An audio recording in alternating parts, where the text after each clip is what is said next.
Düşünün ki, bu zaman xəttidir və bir 40 yaşlı bir insandır. Yəni pasport yaşı adamın 40-dır. Yəni, sağlam insanda onun mental bədəni bu cür görsənir. Yəni belə deyək də, obrazlı desək, 40 yaşlı insanın mental bədəni 40 santimetr görsənir və yaxud da ki 40 metr görsənir. Daha çox stres, yəni enişli yoxuşlu bir həyat yaşamış adamda isə bu, bax belə bir şey olur.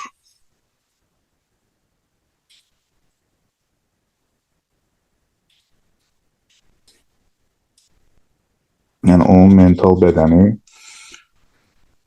bu cür olur. Bunu indi dartıb uzatsaq, nə boyda olacaq? Yəni yəqin ki bir 80 santimetr gələr də, ya da 80 metr.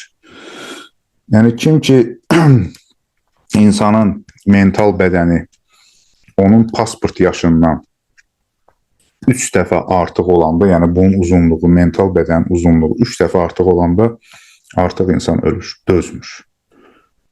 Və bu şeyin uzunluğu da buradakı hansısa streslərdən, hətta olur ki, həddini aşmış şəkildə olan sevinclərdən də ola bilir.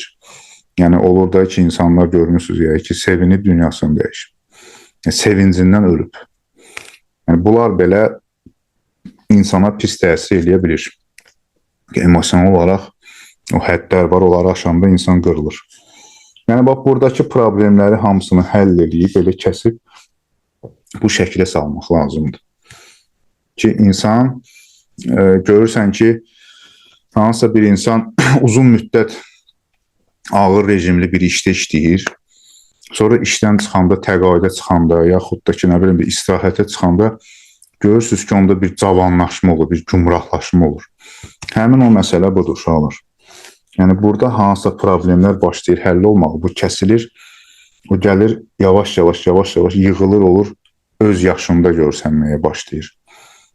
Yəni, sağlamlığın ölçüsü incə materiallı aləmdə insanın mental bədəni ilə görsənir.